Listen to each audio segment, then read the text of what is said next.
Eh bien, vous allez à présent m'aider à recevoir ici présent le procureur de la République près le tribunal des grandes instances de Lubumbashi pour son propos de présentation de l'ouvrage sous le premier président de la Cour d'appel du Bokatanga.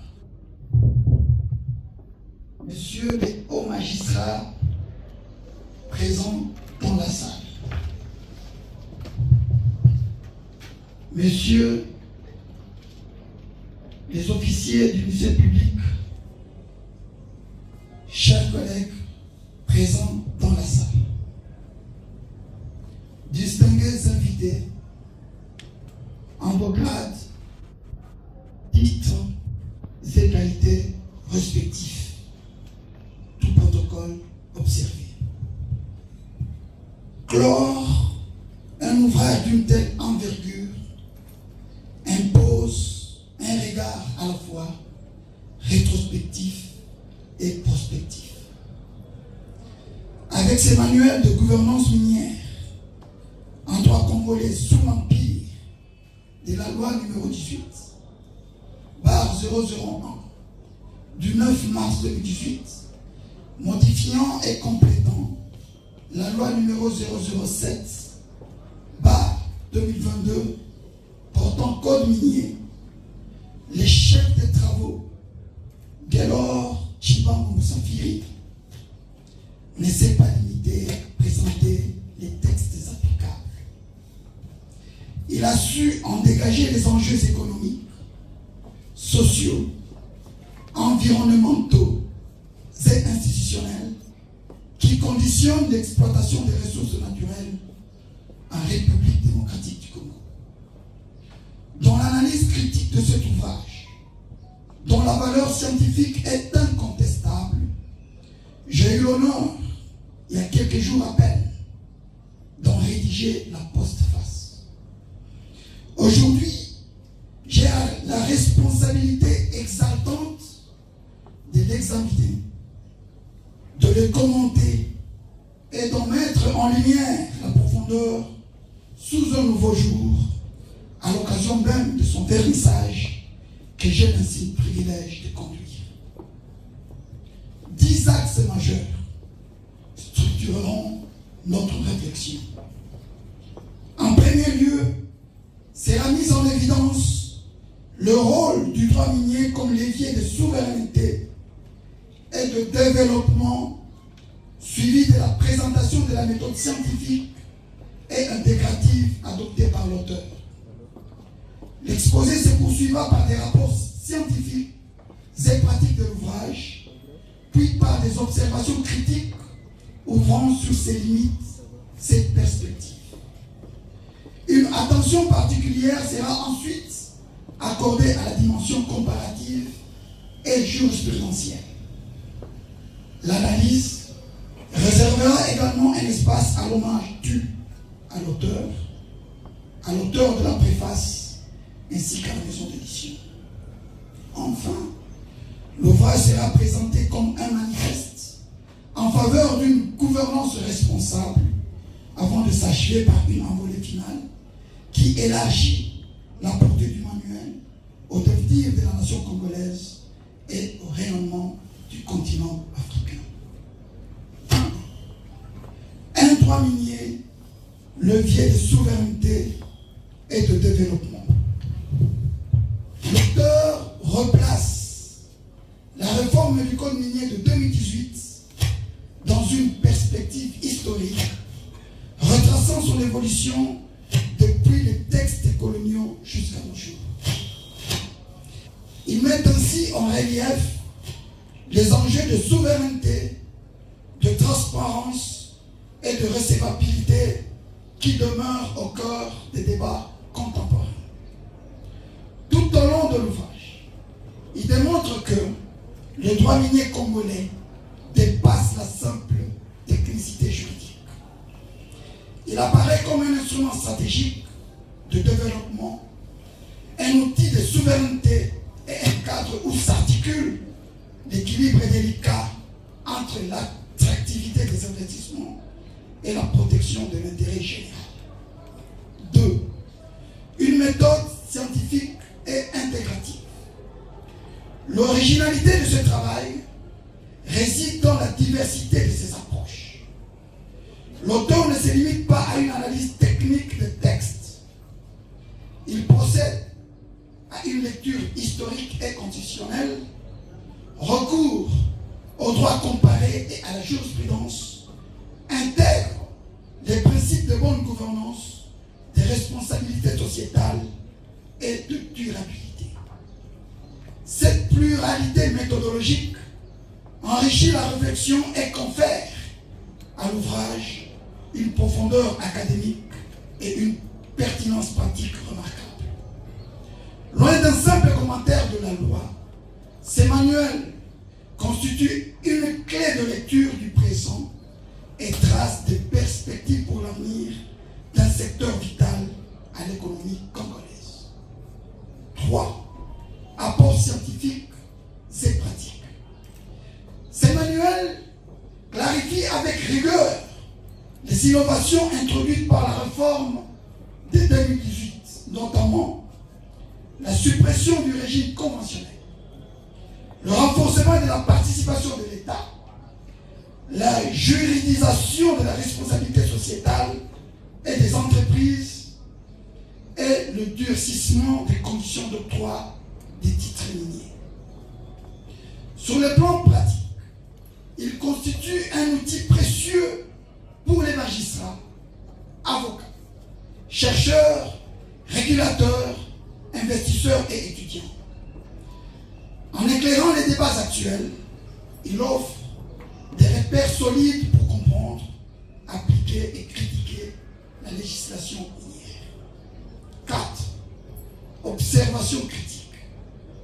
Toute œuvre scientifique mérite d'être interrogée. Sur le plan analytique, on peut relever que l'auteur s'attarde davantage sur les textes que sur les décalages parfois persistants entre la loi et son application, notamment quant à la redistribution équitable des revenus miniers.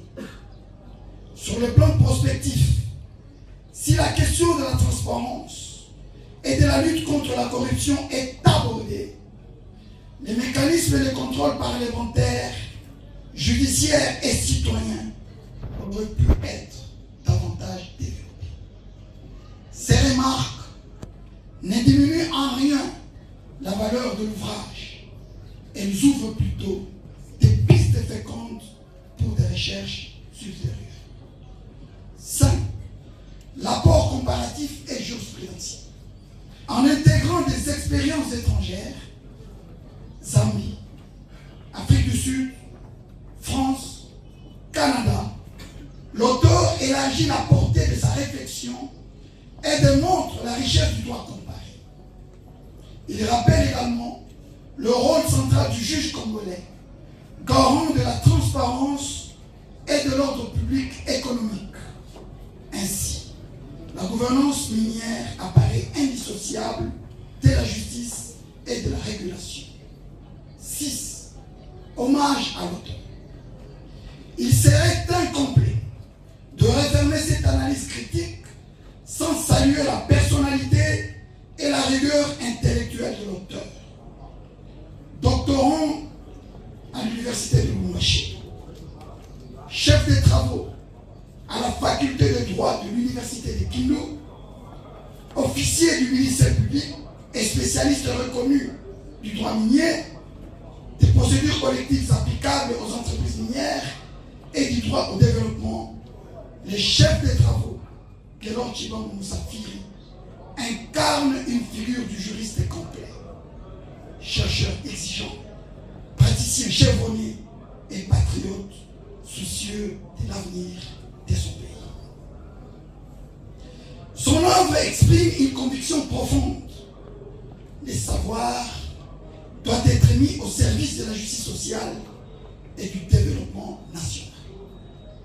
À travers cette contribution, il incarne pleinement l'intellectuel engagé, celui qui ne se limite pas à analyser les droits, mais aspire à les transformer en levier de dignité et de prospérité pour son peuple.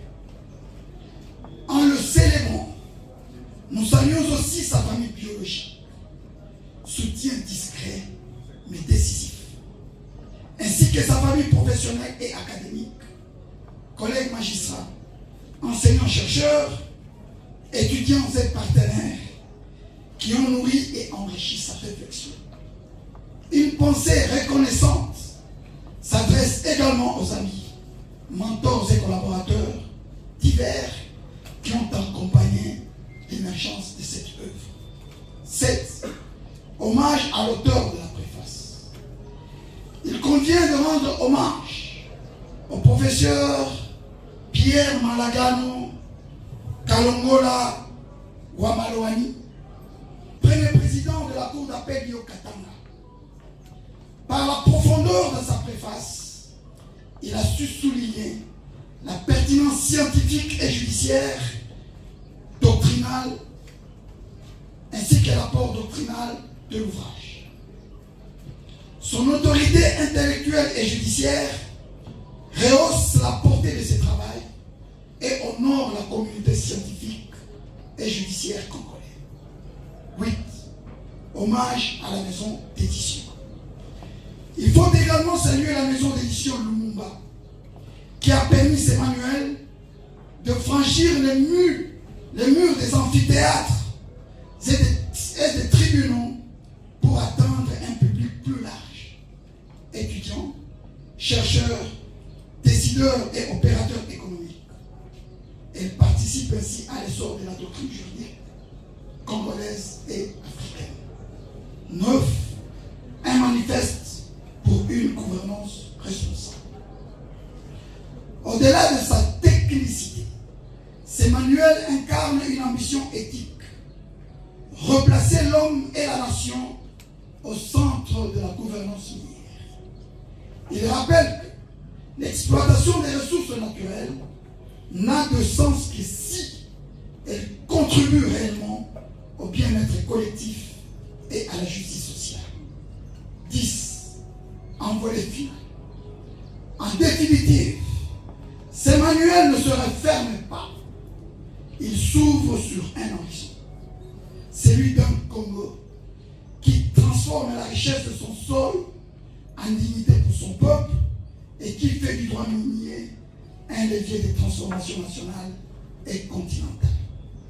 Que l'auteur reçoive ici la reconnaissance qui lui est due.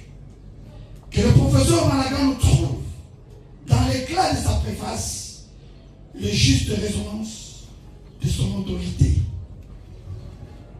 Que la maison d'édition voit dans cette œuvre un joyeux de son catalogue.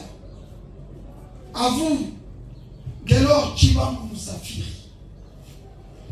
Nous disons, ce livre n'est pas seulement une pierre dans l'édifice doctrinal, il est un phare qui éclaire notre présent et annonce notre avenir. Je vous remercie de votre aimable attention.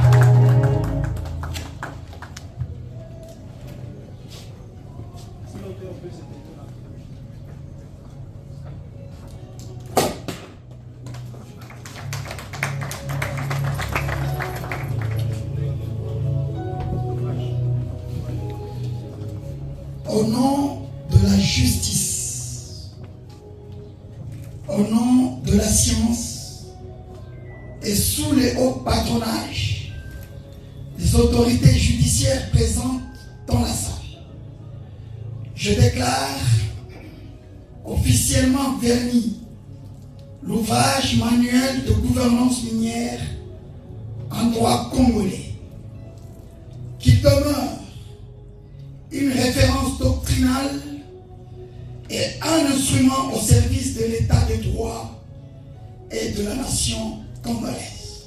Je vous remercie. Monsieur, vous direz quelques mots pour l'ouvrage.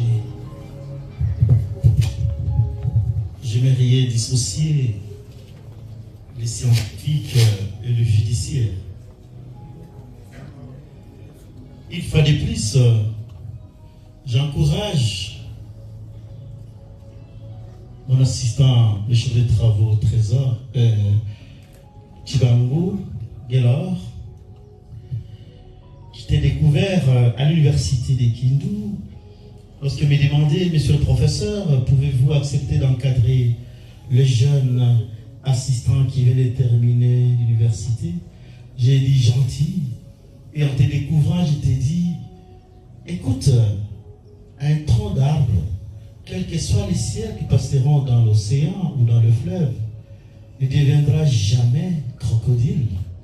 Et si tu veux devenir crocodile dans le monde scientifique, il faut ce que Jésus avait dit. Celui qui veut arriver chez mon Père doit passer là où je suis passé. Je te l'avais dit.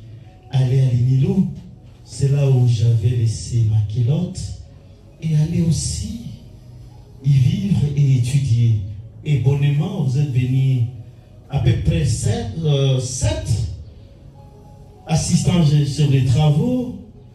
Heureusement, tous 7 ont pu défendre leur diplôme d'études approfondies. Et parmi eux qui ont accepté ma direction comme promoteur, l'un, on a déjà validé le projet de thèse, donc le sujet, dont Chibangu Gelor. Donc je vous demande pour l'encourager et encourager l'auteur, je demanderai à l'assistance, à l'assemblée, d'acheter et aller critiquer et amener même les observations pour qu'ils puissent aller en avant. Moi-même, j'ai dit, bon, je dois prendre quelques exemplaires pour la bibliothèque de la Cour d'appel, une vieille bibliothèque qu'Antoine Soyer avait laissée, et d'autres. Il n'y a même plus un ouvrage. Je me dis, à chaque publication, nous devons amener des ouvrages là-dedans. Parce qu'après, lorsque nous serons dans le monde au-delà, nos arrière-petits-fils doivent lire parce que les soyers vont disparaître. Mais il ne faut plus que les autres, le Matizane Kalala, professeur Katambwe Malipo, le recteur Kishiba, ne puissent pas disparaître dans nos bibliothèques. C'est pourquoi nous nous invitons, nous invite. Alors voici l'ouvrage qui est au marché, qu'on vient d'éjecter dans un autre marché. Merci beaucoup. Merci sous vos applaudissements.